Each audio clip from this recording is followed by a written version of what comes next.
All the student of class 12th welcome my YouTube channel learn with experts. Student, जैसा कि मैंने आपको कहा था कि 28 अप्रैल को आपका जो सिलेबस है क्लास 12th फिज़िक्स का वो मैं स्टार्ट कर दूंगा। ऑलरेडी कुछ वीडियोस मैंने बनाई थी बट बच्चों के प्रैक्टिकल चल रहे थे जिस वजह से स्टूडेंट में कंटिन्यू नहीं कर पाया। बट आज से आपकी क्लासेस को डेली मिलेंगी, मतलब एक वीक के अंदर आपकी 4 क्लासेस रहेंगी फिज़िक्स की एंड बाकी सब्जेक्ट भी स्टूडेंट आपको अवेलेबल रहेंगे। एंड सैटरडे को स्टूडेंट आपका टेस्ट भी होगा जो हमने एक वीक में पढ़ा होगा। अब आपको डेली क्लासेस मिलेंगी, बस आपने मेरे साथ स्टूडेंट पढ़ना है। पूरी क्लास 12th क्लास की फिज़िक्स में आपको ख़त्म करवा दूंगा। तो इससे पहले हमने क्वांटाइजेशन ऑफ चार्ज डिस्कस कर लिया था। जिन बच्चों को वो नहीं समझ में आया या अभी तक नहीं पढ़ा तो प्लीज़ आप प्लेलिस्ट के अंदर जाके उन वीडियोस को ज़रूर स्टूडेंट एक बार देख लेना। आपको वो पूरी वीडियोस अवेलेबल हो जाएंगी और आपको पूरा कंसेप्ट जो है फिजिक्स का वो समझ आ जाएगा कि क्लास 12th के अंदर हमने क्या पढ़ना है। तो बात करें सबसे पहले क्वांटाइजेशन के बाद जो सेकेंड टॉपिक है हमारे सिलेबस के अंदर वो है कंजर्वेशन ऑफ चार्ज। तो स्टूडेंट मैं आपको दो डेफिनेशन इसके बता दूंगा। एक तो आप सब जानते हो, पहले डेफिनेशन ये है कंजर्वेशन ऑफ चार्ज। ये कहता है कि चार्ज कैन नाइदर बी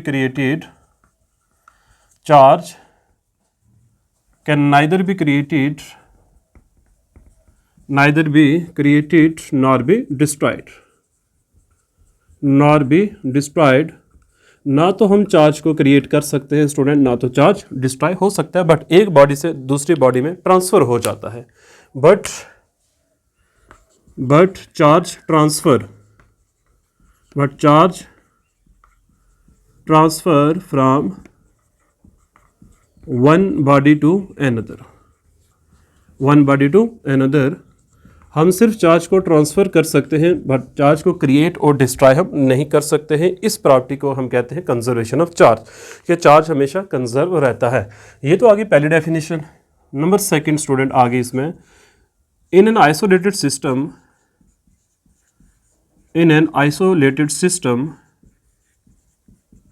अब आइसोलेटेड सिस्टम स्टूडेंट कैसा सिस्टम होता है जिसमें एक्सटर्नल फोर्सेस का कोई भी इम्पैक्ट नहीं होता सिस्टम के ऊपर।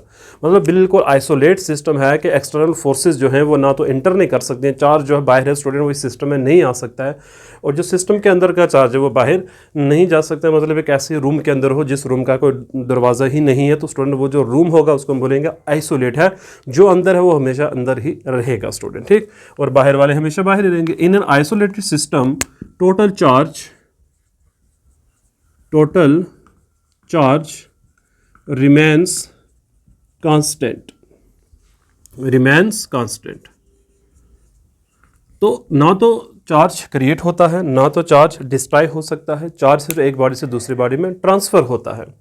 एंड अगर हम बात करें थोड़ा सा ब्रॉड वे के अंदर तो चार्ज किसी आइसोलेटेड सिस्टम के अंदर हमेशा कंजर्व रहता है, हमेशा कांस्टेंट रहता है। मैं कुछ एग्जांपल भी आपको कराऊंगा जिनसे आपको स्टूडेंट समझ में आ जाएगा। हर रोज़ का एक टॉपिक मैं कंप्लीट कराऊंगा, चाहे 20 मिनट की वीडियो हो, चाहे 15 की हो, चाहे आधे घंटे की वीडियो बने। एंड ग्रुप भी है स्टूडेंट जिसके अंदर मैं मटेरियल भी आपको प्रोवाइड करूँगा साथ साथ जो पढ़ाता जा रहा हूँ।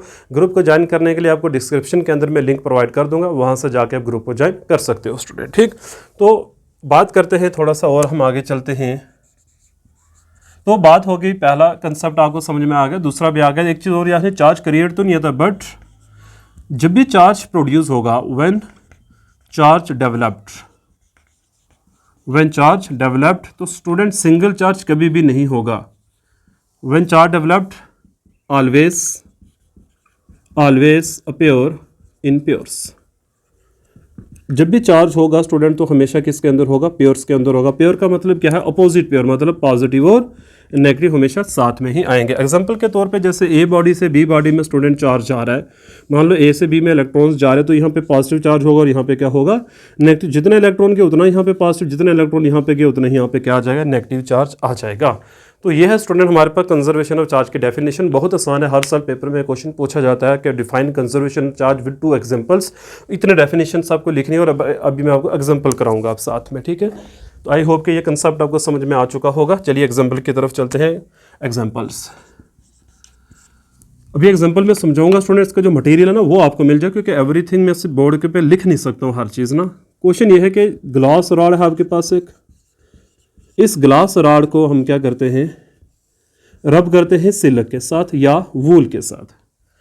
ध्यान देना यहाँ पे, ग्लास रॉड को क्या किया? रब किया हमने, रबिंग करी इसकी, रबिंग करी तो हुआ क्या? आफ्टर रबिंग क्या हो जाएगा student? After rubbing glass rod पे कौन सा चार्ज आ जाएगा, glass rod acquire positive charge, और सेम मैग्नीट्यूड का बट अपोजिट नेगेटिव चार्ज कहाँ पे डेवलप हो जाएगा, सिलिक के ऊपर स्टूडेंट आ जाएगा। रबिंग के बाद जितना पॉजिटिव चार्ज ग्लास रॉड पे होगा उतना ही नेगेटिव चार्ज सिलिक पर आ जाएगा, इक्वल अमाउंट के अंदर बट अपोजिट होगा। अब बात करते हैं कंजर्वेशन ऑफ चार्ज की। तो स्टूडेंट मुझे बताइए रबिंग से पहले, बिफोर रबिंग क्या होगा कि ग्लास रॉड का चार्ज कितना था, 0, और सिलिक का चार्ज भी क्या था, 0, रब होने से पहले। और रबिंग के बाद ग्लास रॉड पे चार्ज कितना आया, पॉजिटिव, और स्टूडेंट सिलिक पे चार्ज कितना आया, नेगेटिव। लेकिन अमाउंट तो दोनों बराबर है, टोटल निकालें तो वी गेट ऑलवेज 0, तो हमें वापस स्टूडेंट क्या मिल जाएगा, 0 मिल जाएगा। तो इस एग्जांपल से हमें ये समझ में आया कि टोटल चार्ज कंजर्व है, मतलब इस प्रोसेस के अंदर हमने जो रबिंग करी है कि जब ग्लास रॉड को हमने सिलिक के साथ रब किया है तो चार्ज कहीं डिस्ट्रॉय नहीं हुआ है, चार्ज कंजर्व रहा है स्टूडेंट। ठीक, चलिए आगे बढ़ते हैं दूसरे एग्जाम्पल की तरफ। ये स्टूडेंट जो एग्जांपल मैं आपको करवा रहा हूँ ना, जो ज़्यादा मतलब जिसमें लिखने का होगा वो मैं भेज दूंगा, इसको इतना तो आप खुद भी बना सकते हो, इसको इतना आसान है ये। तो दूसरी एग्जांपल की बात करते हैं कंजर्वेशन ऑफ चार्ज के अंदर। Conservation of charge, example number 2। Example number 2 student हम क्या ले लेते हैं, यूरेनियम न्यूक्लियस हम लेते हैं ड्यूरिंग अल्फा डीके, या आप कोई भी स्टूडेंट ले सकते हो, ज़रूरी नहीं कि मैं यही आपको समझाऊँ, कुछ भी आप ले सकते हो। तो बात कर लेते हैं हम इसकी यूरेनियम की। Uranium 236 and 92 undergo alpha decay. बेटा क्या हो जाती है, इसकी अल्फ़ा डीके होगी। तो जैसे ही अल्फ़ा डीके होगी तो हमें क्या मिलेगा, thorium 90-32 plus alpha particle. And remember it, alpha particle जो होता है स्टूडेंट वो हीलियम न्यूक्लियस के बराबर रहता है, हीलियम के बराबर होता है। बट हमें तो चार्ज चाहिए, तो मुझे बताओ इसके अंदर टोटल नंबर ऑफ इलेक्ट्रॉन्स कितने हैं, यूरेनियम के अंदर तो 92 है नंबर ऑफ इलेक्ट्रॉन्स। तो यहाँ पे टोटल कितने इलेक्ट्रॉन्स है, 90, और यहाँ पे कितने, 2 इलेक्ट्रॉन्स। तो इस साइड के मैं टोटल चार्ज की बात करूँ तो 92E, क्योंकि देखो जितने इलेक्ट्रॉन्स होंगे उतना ही उस पर पॉजिटिव या नेगेटिव चार्ज रहेगा, 92E पॉजिटिव और नेगेटिव चार्ज। यहाँ पे कितना आएगा, 90E, और यहाँ पे आ जाएगा 2E। इन दोनों को ऐड करेंगे तो स्टूडेंट आ जाएगा 92E। तो लेफ्ट हैंड साइड और राइट हैंड साइड का जो टोटल चार्ज है वो हमारे पास क्या है, कंजर्व है। इस मतलब डीके के अंदर यहाँ जो रेडियो एक्टिव डीके हुआ वहाँ पे टोटल चार्ज क्या है स्टूडेंट, कंजर्व है, टोटल चार्ज कंजर्व। ये तो पता ही है ना एटॉमिक नंबर का मीनिंग क्या होता है। एटॉमिक नंबर का मतलब होता है नंबर ऑफ इलेक्ट्रॉन्स और इलेक्ट्रॉन और proton present in a nucleus या इन अ एटम स्टूडेंट। ठीक, तो जल्दी से ये स्क्रीनशॉट लो, फिर हम आगे वाला टॉपिक करते हैं।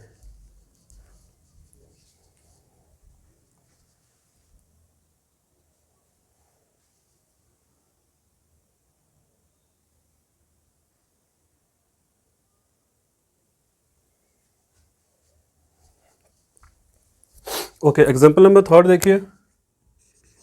इस एग्जाम्पल का नाम है प्योर प्रोडक्शन। प्योर प्रोडक्शन, इसमें क्या होता है, इसमें यह है कि जो गामा रे फोटॉन हमारे पास होगा, gamma ray photon, gamma ray photon जो है ये क्या करता है, जब भी किसी मैटर पे स्ट्राइक करेगा, जब भी किसी मैटर पे गिरता है तो क्या होता है, स्ट्राइक किस पर, स्ट्राइक ऑन मैटर और मटेरियल, तो क्या होता है, it transform into electron and positron. तो जब भी क्या होता है प्योर प्रोडक्शन में स्टूडेंट क्या है, गामा रे फोटॉन जो है मटेरियलाइज कर जाता है, ट्रांसफॉर्म हो जाता है किसके अंदर, इलेक्ट्रॉन और पॉजिट्रॉन के अंदर। कब, जब ये इंटरेक्ट करता है किसी मैटर के साथ या स्ट्राइक करता है किसी मैटर के साथ स्टूडेंट। ठीक, तो when gamma ray photon interact with matter it transform into electron and positron, this phenomena is called pure production. This phenomena is called pure production student. तो हमारे पास इक्वेशन क्या है, गामा रे फोटॉन जो है वो materialise हो गया किसके अंदर, एक इलेक्ट्रॉन के अंदर, और स्टूडेंट दूसरा मैंने क्या लिखा, पॉजिट्रॉन। ऊपर से मैं रब कर देता हूँ, ठीक है, ये आपने लिख ही लिया होगा। तो मैंने इक्वेशन जो लिखी है स्टूडेंट यहाँ पे, ये है आपके पास गामा फोटॉन, ये है इलेक्ट्रॉन, और ये क्या है, पॉजिट्रॉन। तो कोई बच्चे सोच रहे हैं पॉजिट्रॉन हमने आज पहली बार सुना है, तो positron is the anti particle of electron student. ठीक, एंटी पार्टिकल ऑफ इलेक्ट्रॉन, और इसका अपना नाम क्या है स्टूडेंट, इसको बोलते हैं पॉजिट्रॉन, पॉजिट्रॉन। ओके, अब बात करते हैं चार्ज की। देखिए फोटॉन स्टूडेंट मासलेस पार्टिकल होता है, मैंने आपको बताया था। वो पार्टिकल जिनका मास नहीं होता है तो उनका चार्ज भी नहीं होता है स्टूडेंट। तो गामा रे फोटॉन एक मासलेस पार्टिकल है, तो इसका चार्ज क्या होगा, जीरो। इसका चार्ज क्या होगा, जीरो। और इलेक्ट्रॉन का चार्ज क्या होगा, -1 प्लस, इसका क्या होगा, +1। तो स्टूडेंट नेट अगर हम निकालेंगे तो वी गेट 0, तो 0 इक्वल टू 0। तो मतलब ये समझ में आया हमें, ये पॉजिट्रॉन है, पॉजी, POSI है स्टूडेंट, पॉजिट्रॉन। हमें ये समझ में आ रहा है कि जो नेट चार्ज है वो तो हमेशा कंजर्व रह रहा है, मतलब लेफ्ट हैंड साइड का चार्ज भी 0 है, राइट हैंड साइड का चार्ज भी स्टूडेंट क्या है, 0 आ चुका है। तो यहाँ पे चार्ज कंजर्व है इस रिएक्शन के अंदर। स्टूडेंट आपको पेपर से 2 एग्जांपल पूछे जाएंगे, तो ये मैं 4 एग्जांपल आपको करवा रहा हूँ, 3 हो चुकी है, एक और कराऊंगा एग्जांपल कंजर्वेशन ऑफ चार्ज के अंदर में आपको। आई होप कि यहाँ तक आपको क्लियर हो चुका होगा। चलिए आगे बढ़ते हैं, एग्जाम्पल नंबर 4 की तरफ चलते हैं स्टूडेंट, जो इसकी अपोजिट एग्जाम्पल रहने वाली है। मेरा आपसे स्टूडेंट क्वेश्चन है कि यहाँ पे एक पार्टिकल था, उसने 2 कैसे प्रोड्यूस किए, चौथा कौन है यहाँ पे, प्लीज़ कमेंट में आपने इसका आंसर मुझे बताना है कि यहाँ पे 4th कौन है, यहाँ पे 4th कौन है स्टूडेंट, ठीक। अब जो नेक्स्ट कंसेप्ट है एग्जाम्पल नंबर 4 है, उसको हम बोलते हैं एनिहिलेशन ऑफ मैटर। मतलब मैटर का एनिहिलेट होना, कंबाइन होना, फ्यूज होना, इसको बोलते हैं annihilation of matter. Annihilation of matter में स्टूडेंट क्या होता है कि एक इलेक्ट्रॉन प्लस पॉजिट्रॉन, ये इलेक्ट्रॉन है स्टूडेंट, इलेक्ट्रॉन, और ये है पॉजिट्रॉन। इलेक्ट्रॉन और पॉजिट्रॉन फ्यूज होते हैं, क्या होते हैं आपस में student, fuse together to produce 2 gamma ray photon. अब यहाँ पे आप कंफ्यूज हो चुके होगे ना सर के पीछे एक गामा रे ने 2 फोटॉन, मतलब एक गामा रे आया मैटर पे स्ट्राइक करा और एक इलेक्ट्रॉन एक पॉजिट्रॉन निकाल गया है। यहाँ पे क्या हो रहा है कि एक इलेक्ट्रॉन एक पॉजिट्रॉन मिलकर 2 गामा रे फोटॉन को कैसे प्रोड्यूस कर रहे हैं। स्टूडेंट जब आप मुझे इसका आंसर बताओगे ना, जब मैंने पहले पढ़ाया आपको कि वो 4th कौन है, उस क्वेश्चन के अंदर 4th कौन है, तो मैं इसका आंसर भी आपको जरूर प्रोवाइड करूंगा। अभी सिर्फ इतना बताता हूँ student, to conserve the angular momentum, इसलिए यहाँ पे 2 गामा रे फोटॉन इमिट होते हैं। तो हम बात कर रहे हैं किसकी, चार्ज की। इलेक्ट्रॉन का चार्ज -1, इसका चार्ज स्टूडेंट क्या आ जाएगा, +1। फोटॉन चाहे 1 हो चाहे 1000 हो, चार्ज तो 0 ही होगा, तो student we get 0 equal to 0। तो चार्ज कंजर्व है, चार्ज स्टूडेंट क्या है, कंजर्व है, चार्ज कंजर्व है। 4 एग्जाम्पलें मैंने आपको करवाई है कंजर्वेशन ऑफ चार्ज की। फिर से स्टूडेंट मैं बताता हूँ आपको, हमेशा चार्ज सिर्फ डेवलप्ड करवाया जा सकता है, एक्वायर हो सकता है, लेकिन कभी भी क्रिएट और कभी भी डिस्ट्रॉय नहीं हो सकता है, because mass can neither be created nor be destroyed. Charge depend on mass student. Okay, चलिए इसकी एक प्रॉपर्टी में स्टूडेंट और डिस्कस करूंगा, बस खत्म। एक प्रॉपर्टी और है स्टूडेंट इसकी, that called additivity of charge, कि चार्ज ऐड अप कैसे होते हैं, चार्ज को हम ऐड कैसे करते हैं, इसको बोलते हैं additivity of charge. Property number 3 है स्टूडेंट इलेक्ट्रिक चार्ज का, और मोस्ट इंपॉर्टेंट भी है। देखो मैन जो है स्टूडेंट हमारे पास वो 2 ही हैं, एडिटिविटी ऑफ चार्ज। अब चार्ज को ऐड अप कैसे करोगे, देखो स्टूडेंट याद करिए, चार्ज क्या है, क्वांटाइज्ड है, क्या है, क्वांटाइज है। अब चार्ज अगर क्वांटाइज है तो जिस तरीके से नंबर क्वांटाइज है, नंबरों को हम कैसे प्लस माइनस करते हैं स्टूडेंट, जस्ट 1 + 1 2 is 2 + 2 4 3 + 3 6, या इस तरीके से स्टूडेंट। तो ऐसे ही चार्ज को भी हम प्लस और माइनस करेंगे जिस तरीके से हम नंबरों को करते हैं, बिकॉज चार्ज भी क्वांटाइज नेचर का ही है। डेफिनेशन स्टूडेंट मैं इसकी प्रोवाइड कर दूंगा, बस सिंपल इतना है कि ये कैसे ऐड अप होता है, add algebraically.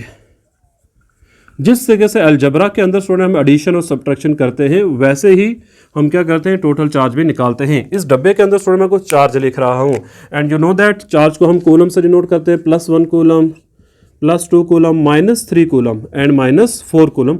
What is the total charge of the system. तो सिंपली प्लस माइनस स्टूडेंट आपने करना और कुछ नहीं करने का, सबको प्लस माइनस करो। देखो 1 कूलम +2 कूलम, -3 कूलम, -4 कूलम, तो ये आ जाएगा, देखो 1 + 2 is 3 कूलम, -3 -4, ये प्लस का 3 और माइनस का 3 कैंसिल, तो we get -4 coulomb is the answer. तो इतना आसान टॉपिक है स्टूडेंट कंजर्वेशन ऑफ चार्ज का, पता नहीं लोग डरते क्यों हैं क्लास 12 की फिजिक्स से। बहुत आसान है, बस डेली प्रैक्टिस करनी है और डेली पढ़ना है स्टूडेंट, तो बहुत आसान रहेगा। देखो अभी काफ़ी सारे बच्चे हैं जिनके प्रैक्टिकल चल रहे थे, वो आज ही पहुंचे होंगे।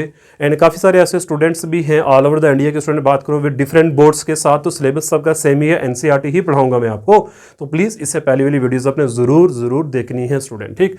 मटेरियल के लिए आपको मैंने बता दिया, डिस्क्रिप्शन के अंदर लिंक प्रोवाइड कर दूंगा ग्रुप का, वहाँ आइए और स्टूडेंट आपको जो है आपका जो भी मैं जिस दिन भी जो टॉपिक पढ़ा रहा हूँ उसका आपको मटेरियल मिलेगा। अब ये नहीं कि स्टूडेंट पहले ही बोल दो मुझे पूरा ही आप मटेरियल प्रोवाइड कर दो, नो, डेली का आपको मटेरियल मिलेगा। जैसे आप स्टूडेंट क्लासेस के अंदर पढ़ते हो वैसे ही, जैसे चैप्टर कंप्लीट आपका टेस्ट भी होना शुरू हो जाएगा। जो भी एक वीक के अंदर स्टूडेंट होगा उसका मैं आपका टेस्ट लिया करूंगा।